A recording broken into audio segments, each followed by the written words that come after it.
screened the film for a number of the surviving vets just yesterday. It was important to us as filmmakers to make sure that they felt comfortable attending tonight, knowing what was going to be portrayed.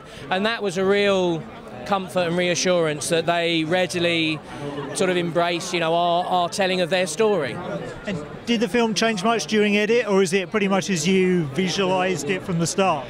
I think you have to be very, very careful when you start stepping away from accuracy when you're telling true life events. You know, the first thing that we engaged with was the Board of Inquiry report. That is a very dry, factual document. And then when we met all of the surviving veterans and the family of Mark Wright, it was very important to make sure that we stayed on point with the accuracy.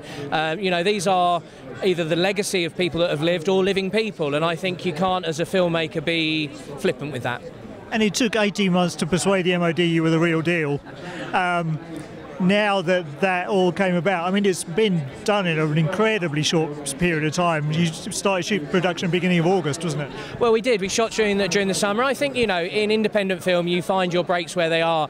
You know, I mean, yes, it took a while to speak to the MOD, but I still haven't got approval from the House of Windsor for one of my former films. So, you know, sometimes, you know, you wish for things that aren't ever going to materialise. But I think what's been really important is that all of the cast feel that they have accurately portrayed their equivalents in real life, and I think, you know, there would have been no greater disservice to the memories of those guys to have got a load of doppelgangers that couldn't act. And I think we've amassed a 15-strong cast that is the definition of an ensemble. I mean, the very definition of an ensemble.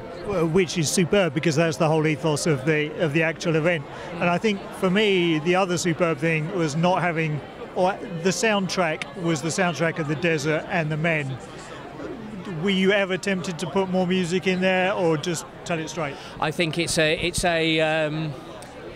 creative tension that always exists, and whether it's music, whether it's more effects, whether it's giving something a more precise look and feel, you always have these tensions on any film where there's back and forth with the director and yourself, and you come to a point where, you know, what should be up there manifests itself. And so we haven't got, you know, tons and tons of score all over this film, but then we have got so many other things, great vistas, wonderful performances. You know, it's shot and you are on the shoulder of the guys, so I don't feel it's lacking. I think it actually is a brave and an effective choice. And that's the thing, is to let the story tell itself, and I think that has been one of the key things I saw in it, was that has to have been a conscious decision.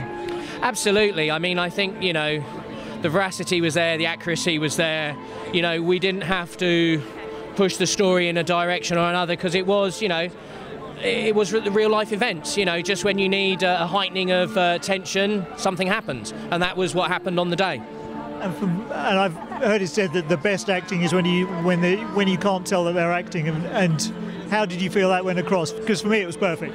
I think if you put a bunch of actors in 53-degree heat with a load of flies around them, there's a performance aspect that maybe falls away, that if you were on a green screen stage in Pinewood, you wouldn't necessarily have to entertain. But the guys lived it, you know, albeit to a very, very small sense of what happened to the real guys. But no, we were there, height of Jordanian summer, 53-degree heat, the flies, and I think, you know, when you see sweat, when you see flies, it's for real.